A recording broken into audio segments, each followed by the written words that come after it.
An auteur is defined as an artist with a distinctive approach, usually a film director whose filmmaking control is so unbounded and personal that the director is likened to be the author of the film, thus manifesting the director's unique style or thematic focus. Now, I don't know about you, but there is not a single director in my eyes that fits that definition better than Wes Anderson. He is one of my favorite filmmakers ever. He has just such a unique, distinctive focus in all of his films that is unlike anything that I have ever seen before. He is truly a special filmmaker, and with his latest film, Asteroid City, releasing and me finally seeing it, I really wanted to rank his entire filmography. So without further ado, let's get into it. This may also feature spoilers for a lot of Wes Anderson's films, so just letting you know right now. And also, this is just a personal, subjective list. It is how I view his filmography. Wes Anderson, as I said, very distinctive filmmaker. His films resonate with people very differently to others, and in that way, many people view his filmography different. He's truly an artist with many people interpreting his work very differently. So in that regard, this is my interpretation of the films that have resonated with me the most and really stuck out. There are going to be hot takes in here. I know there's films from him that people don't love as much that I'm going to have really high, and vice versa. So let's get into the first hot take at number 11. What kind of bird are you? I'm a sparrow. She's a dove. No, I said, what kind of bird are you? So I know that this film is beloved. Moonrise Kingdom is a film that just didn't hit me the way I wanted it to. Wes Anderson has always been criticized, especially lately, as a filmmaker that just will not budge, and he just doesn't want to portray emotion, and people have a hard time connecting with his characters because of that. I never really found that to be the case in the vast majority of his work, but with Moonrise Kingdom, I felt it the most. Now, on the bottom of this list, Moonrise Kingdom, I don't think it's a terrible movie by any means. I actually think it's quite solid, but in comparison to Anderson's other work, it just doesn't hold up to me as one of his best. I don't find it very engaging. Anderson, especially in the early stages of his career, had a lot of problems with pacing in his films, and Moonrise Kingdom had some glaring pacing issues. I found it to be just too slow and just really hard to connect with and enjoy. Even the stylistic choices, I'm usually a huge fan of it. I did not like the color palette that was chosen here. It once again just didn't help in engaging me into this world. I don't mind the characters. Once again, they're a little bit too unemotional to truly connect with, but I think the performances from the ensemble are quite good. I do think the framing of the shots and everything is fantastic. This is the only Wes Anderson film that I have only seen once, and I definitely want to give it a second chance for sure. But as of right now, in my first impression of the film in that one watch, it didn't really do all that much for me. He's one of the worst students we've got.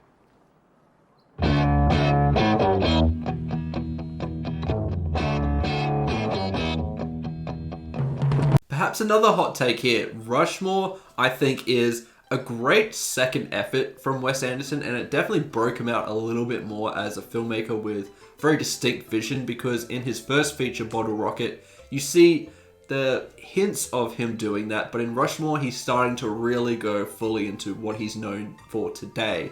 I think that the characters in this are really great. I do like Max Fisher a lot. Jason Schwartzman, in his very first performance as an actor, just nails it here, and perhaps gives one of his best performances in his entire career. Bill Murray is also great. I just really enjoy the character of Max. However, the thing that just did not strike me, or I think really didn't work for this film, is the relationship that he's going for with this teacher. It just didn't do it in a way that I found satisfying or cathartic. It's very hard to connect to. And in this film, there is a scene where Max tries to force himself on the teacher, and he does it a couple of times. I just really think those scenes are kind of gross and just don't really feel necessary to me. I know a lot of people love this film, and I think it's genuinely really funny. It might be Anderson's funniest film. I think that it looks great. The performances are once again fantastic. There's a lot to love here, but to me, it's also one of Anderson's most bland films. And once again, major pacing issues here. For about a 90-minute film, that's not a really great thing to have.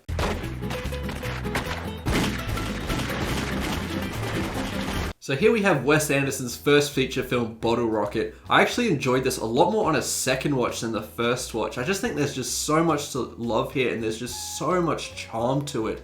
This is not only the directorial debut of Wes Anderson, this is the acting debut of Owen Wilson and Luke Wilson, because they all knew each other. They were all friends. Owen Wilson and Wes Anderson went to college together, and this is their baby. They were so committed to this project, and they were almost unwavering to the producers in terms of cutting some scenes out that were really unnecessary and just ballooned the film out in terms of its runtime.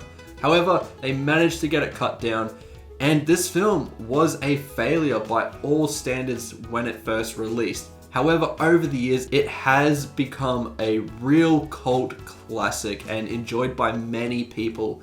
And it was championed early on too, which I think really helped launch Wes Anderson.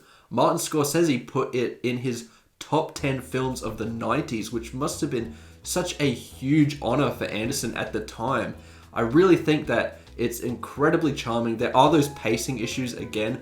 Owen Wilson as Dignan is absolutely fantastic in this film, just delivering so many great lines, really embodying that quirky nature of a Wes Anderson film. You see a lot of those whip pans, zoom-ins, some of that symmetry, a lot of top-down shots, a lot of that stuff that we're used to seeing in a Wes Anderson film. They do shine here, but it does feel the least like a Wes Anderson film, and for some, that is really refreshing, and they really love that aspect to it. And I don't mind it either. It definitely has a really nice place. I want to be completely open and say yes to everything, even if it's shocking and painful. You have any questions? I do. Okay, go ahead. What happened to your face? Now, I think the Darjeeling Limited is extremely underrated in Wes Anderson's filmography. I think that this is a beautiful film, and it is extremely focused, as we're just focusing on these three main characters played by Owen Wilson, Jason Schwartzman, and Adrian Brody. They're all fantastic in this. They have amazing chemistry with each other, and you really are engaged with these characters. Owen Wilson is so funny. He kind of takes this power and wants to really be the head of the table in terms of this entire family. And him with his power issues and his two younger brothers kind of dealing with that and trying to get over that was really funny to see at times. And it ends up being just such a poignant movie by the end, as we experience the family's trauma and them dealing with a really personal loss. I also think I highly recommend you see Hotel Chevalier before you watch this. It's just a nice little prologue to the film that gives you a little bit of more context with Jason Schwartzman's character. I think the stylistic choices here are really great too. He makes India just look so vibrant and really beautiful. It feels like a true love letter to the country in a lot of ways. And Anderson shot on location for a lot of this too, which really helps in capturing a real authenticity to this film. It feels tangible. I think the real drawbacks to this movie though is once again the pacing issues.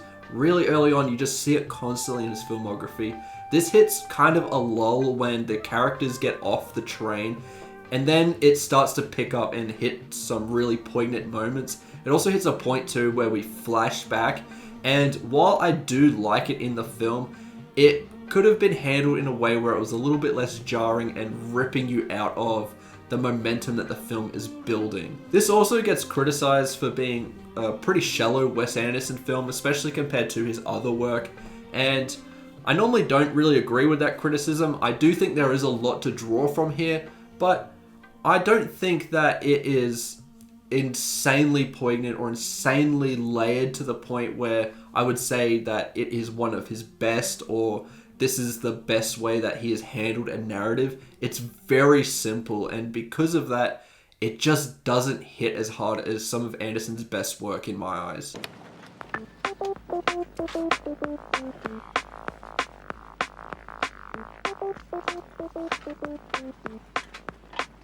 The Life Aquatic, strangely enough, is Wes Anderson's lowest rated film on Rotten Tomatoes. This really didn't seem to strike a chord with many people when it came out. I think that narrative has changed with this movie a lot over the years, because this movie is absolutely fantastic. This is where, to me, I fully start to see Anderson embrace what he is doing now. You see just a real big commitment to the stylistic choices that we're used to seeing from him. We're also starting to see massive ensembles here, and he handles it really well, because while the ensemble is great and add a lot of flavor to the film, it doesn't lose its focus. The focus here is the dynamic between Bill Murray and Owen Wilson, and they are just fantastic together. They bounce off each other really well in this movie, and their relationship just deepens and deepens as the film progresses, leading to a real tragic moment that once again gives you just such a poignant moment, and it justifies an incredibly beautiful final scene in this movie. Well, not final, but close to the final, when they experience and see the jaguar shark with their own eyes. It's an incredibly moving scene that kind of represents a lot of what makes Wes Anderson really special as a filmmaker. He has that deadpan delivery and everything, and some people find it hard to connect with his characters, sure. But what he does is he utilizes that as a comedic device, and then as it progresses and progresses, you're connecting with these characters, and then he hits you out of nowhere with just a real heartbreaking moment, and you can't help but feel something for these characters in that moment. Steve Zissou might be one of Wes Anderson's greatest characters. He is just fantastic. There's so much to explore here, and Bill Murray just plays him beautifully in this movie. Didn't seem believable to me. Richie Tenenbaum was a champion tennis player ranked second in the world by age 17. Chaz Tenenbaum was a financial expert and started buying real estate in his early teens. Okay, I know a lot of people have the Royal Tenenbaums really, really high. And let me just say, first and foremost, from 6 to number 1 are all films that I would give 5 stars to. I think they are all masterful in their approach. Absolutely fantastic films. I have given the Royal Tenenbaums a 5 out of 5 on this channel, and I really mean that. This movie is amazing. What separates 6 and 1 are just some small things, but the Royal Tenenbaums is just such a beautiful movie. Obviously, stylistically, it is incredible. This was Wes Anderson's real breakout film, where he got noticed by a lot more people and got his first Academy Award nomination in the screenplay category. It is such a profound film, focusing on this family and just how disruptive they are. Once again, I think that this is a great display of Wes Anderson utilizing his comedic chops here and really giving you a lot of drama later on that hits you incredibly hard. This might be Anderson's darkest film, with a full suicide scene that I don't think was out of place by any means. It was exceptionally well handled and really just hit you hard and made you connect so much with these characters. Richie Tenenbaum is the person that this happens to, played by Luke Wilson, giving perhaps my favorite performance from him. I think that every scene leading up to that scene really felt justified, and when he finally makes that decision, yes, you're heartbroken, but it does feel earned within the context of the film. But there's so much more to explore here. Gene Hackman is fantastic. Ben Stiller as Chaz is just so fucking funny in this movie. I absolutely love him here. And it's such a shame that this is like the only film that Ben Stiller has been in for Wes Anderson's filmography, because he's so great and fits in it so well. There are just iconic moments in this that will be remembered forever in the history of film. I mean, there is also the iconic shot of Gwyneth Paltrow coming out of the bus, and it's got that real slow-mo and the music playing that's just absolutely beautiful. Some incredible work in here, a deeply profound and incredibly moving picture from Wes Anderson that truly showcased what he can do. You're not here. We're not there. The car exploded. Come get the girls. I have to stay here with Woodrow. I'm not the chauffeur. I'm the grandfather. Where are you? Asteroid City. Okay, number 5. This is where I'm putting Asteroid City. And I don't really see it budging too much. I've had a lot of time to think about this since I posted my review for it. And I still think that this film is fantastic in so many ways.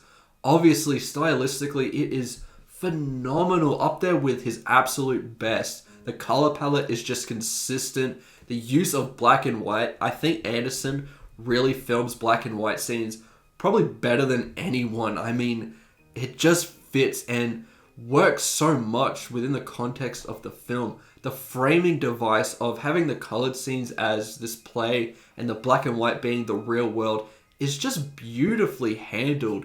It just keeps you constantly engaged. It's communicating what it's doing without saying anything. I truly love that. The characters are also interesting. Jason Schwartzman gives one of his best performances here, and Scarlett Johansson knocks it out of the park. But talking some spoilers now, I think that this is by far Anderson's most complex work to date, with an incredibly complex and almost sporadic narrative in a lot of ways, where we're going in all of these different directions and exploring a lot.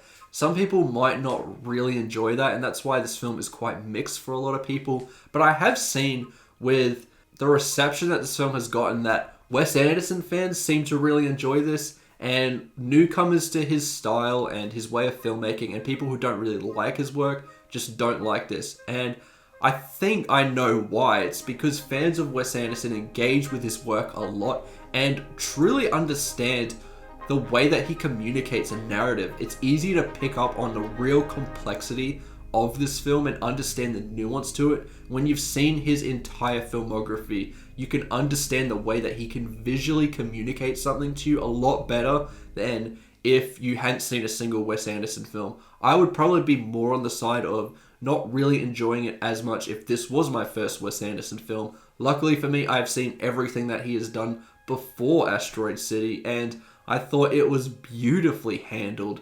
The alien in this as well is just the most goofiest thing ever, and it works so well. It reminds me a lot of the jaguar shark scene in The Life Aquatic, where it's just this still moment that puts you in awe, and Wes Anderson is really excellent at crafting those scenes. There is a lot of meta storytelling here. There's a lot of nuance and metaphors in here that I found completely profound, and it really encourages me to watch this again, and I definitely will. Now, there is a scene in this movie that I found people criticizing, which was the one at the end, spoilers here, where they say, you can't wake up if you don't fall asleep. Everyone gets up and says it, and the alien pops up again, and people thought it was really out of place. I could not disagree more. I think that explained the entire thesis of this film, of exploring grief for these characters.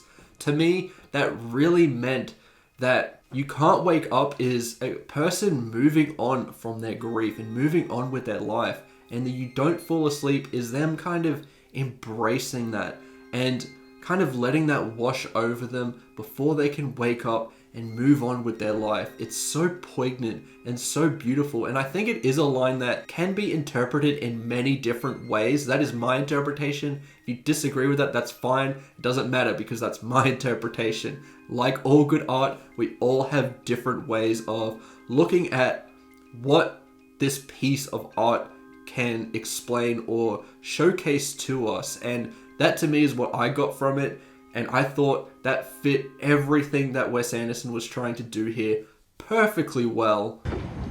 Why do you want to be a lobby boy? Who wouldn't? At the Grand Budapest, sir. And so my life began. junior lobby boy in training under the strict command of Monsieur Gustave H.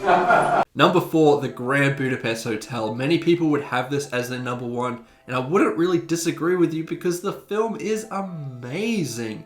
So much of this works. This was actually the first Wes Anderson film that I had ever seen, and it was everything that I could ever have hoped for. Back then, I was really hunting for a really well-crafted, yet beautifully filmed story here, and the Grand Budapest Hotel just gave me that straight away. It was, at the time, the most beautiful film that I had ever seen, with such a commitment and dedication to style. The color palette is stringent and consistent the whole way through, and Wes Anderson is really giving this everything that he has. You can feel that, and it does feel like his magnum opus in a lot of ways, with this insane production design and performers giving it their all. This was nominated for a ton of Oscars, and it felt like a real Oscar-heavy movie when you're watching it. Ralph Fiennes is phenomenal in this film. He is so funny. There's so many quotable lines in this.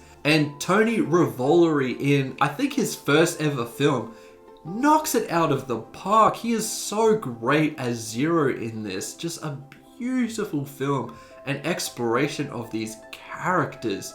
There is so much to pick up on here that I definitely don't think that I have the full understanding of everything the film wants to say, because Anderson's films do have a lot to them, and I love that about them. I've seen this film twice and I absolutely adore it in so many ways. I think the only thing that stops this from being number 1 is that on the second viewing, I did feel a couple of small issues with some pacing here and there, but it was so minute that it's not really even worth noticing, but it's enough to stop it from being number 1 on this list. Mayor Kobayashi issues emergency orders, calling for a hasty quarantine. Trash Island becomes an exile colony. The Isle of Dogs. Here we go, controversial time, Isle of Dogs. This film just works so much for me. I don't get the whole criticism that this film gets and being on the bottom of so many Wes Anderson lists, because I just really enjoy this. There's not a single moment where I'm like, that doesn't really work. The animation here is just beautifully crafted. Wes Anderson and stop motion animation just go hand in hand. I think it actually gives him a lot more freedom to be really strict with what he does, and in Isle of Dogs it feels seamless. The animation in terms of that stop motion nature is flawless to me. It is so smooth, works so well, but going beyond that, I love the characters in this. The whole ensemble of dogs are fucking fantastic. Bryan Cranston as Chief is one of my favorite Wes Anderson characters, and there's just so many comedic moments. Edward Norton provides a lot of that, as well as Tilda Swinton as the Oracle. Just some really great funny work, and it ends with just such a beautifully told film that feels like a love letter to Japan and dogs. You know, the title being Isle of Dogs, if you say it quickly, it kind of sounds like I love dogs, and it really feels like that when you're watching it. As someone who owns a dog, absolutely adores my dog, I just really love this film. It's so beautiful. 1 hour to press. You're fired. Really? Don't cry in my office. Okay, another probably controversial one here, The French Dispatch. I think this is single-handedly the most stunning film that I've ever seen, and I've said that a few times on this channel. I think there is not a single frame here that looks bad. Similar to what everyone was saying about Spider-Verse earlier this year, I kind of feel about The French Dispatch. Everything in here is so meticulous and well crafted once again. And I think that this story has a lot to offer. The whole 3 acts being 3 different stories within The French Dispatch was, I think, really nice, because it had that through line through it where they didn't feel disconnected. They all kind of worked, and when you have the beginning and the end of the film kind of bookending both sides here, it really made those scenes connect and feel consistent the whole way through. I think The first story with Benicio del Toro was probably the most beautiful in the entire film. The one with Timothée Chalamet was fantastic. I think that's when the film really goes sicko mode with a lot of its stylistic choices. And I'd say the one with Jeffrey Wright is perhaps the weakest of the three personally, but it's still offering a lot and is beautiful with this incredible animated sequence. It felt like Wes Anderson was just giving everything that he could in terms of delivering a visual masterpiece, and I think that he delivered here. Also, this was just one of my favorite cinema viewings. The first time I went to go see this, it was just such a nice screening. The French Dispatch magazine you can probably see behind me, I got it at that screening, which I was not expecting. And everyone there, you could tell, was incredibly excited for this movie and was a fan of Wes Anderson. It felt like that this film was playing to the exact right audience.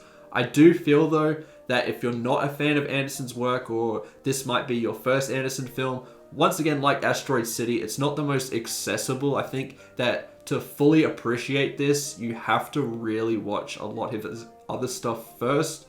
For me, once again, I had seen everything that he had done leading up to the French Dispatch. It had been my most anticipated movie for many years, and he delivered in just so many ways. I think also the use of black and white and color was so purposeful, with black and white being the past and color being the future. I think a beautiful moment that illustrates how well crafted this film is was when Benicio del Toro's character is looking at Léa Seydoux' character in front of his paintings, and it's all color, meaning that she is his future because he loves her.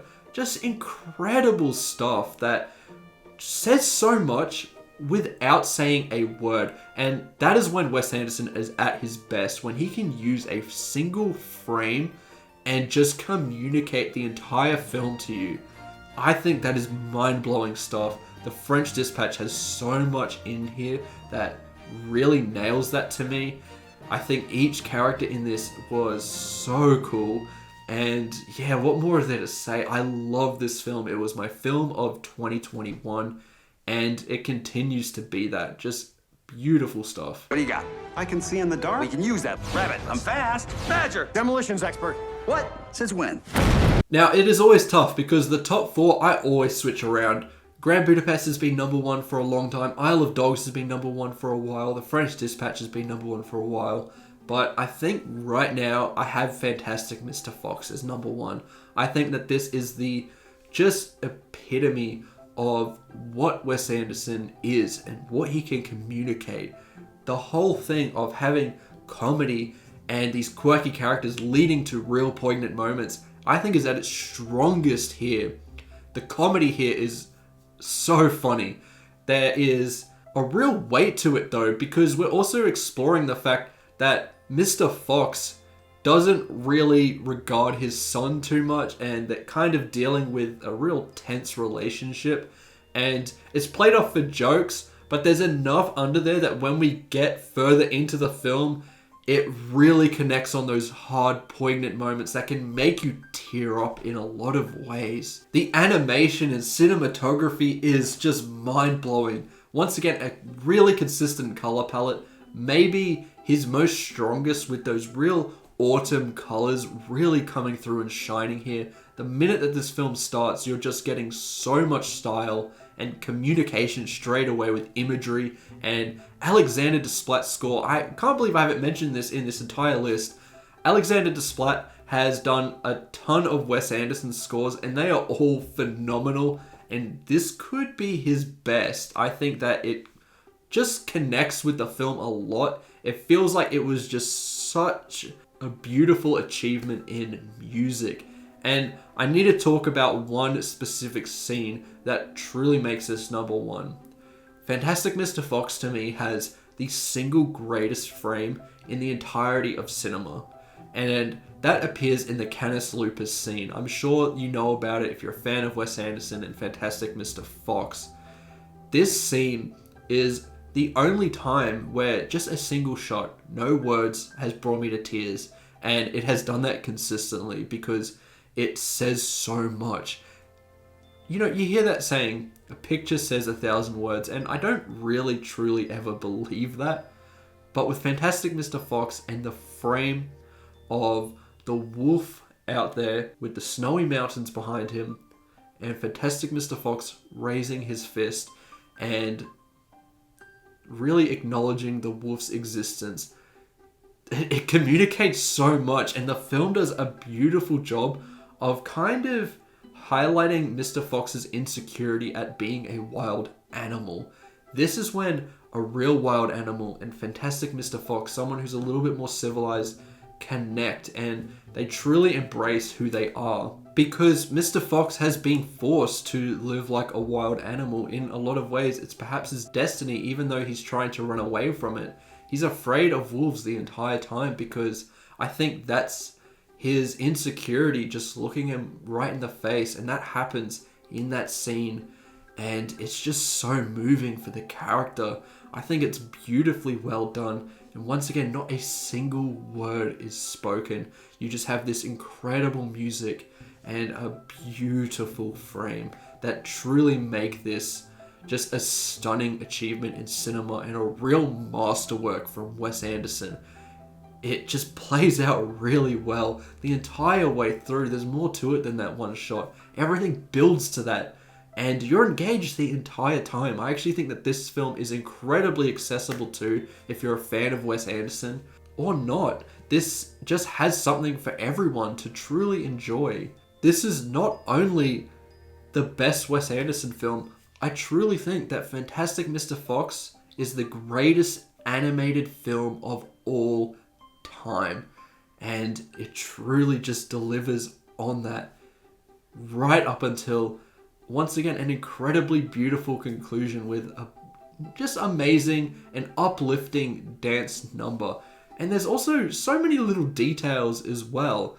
Mr. Fox's son is always going on about how he's different, and at the end everyone's drinking apple juice and he's drinking grape juice. Just little things like that are just show that Wes Anderson just cares about so much of the finer details and wants to tell a narrative that you can keep coming back to and finding something new each and every time, and Mr. Fox definitely does that, and that is why this film is number one on this list. Let me know in the comments below what your list is for Wes Anderson's films. I am sure they are all completely different because he just has that effect on everyone. So I'd just love to hear what you think. Remember to like and subscribe, and I'll see you in the next one. Goodbye.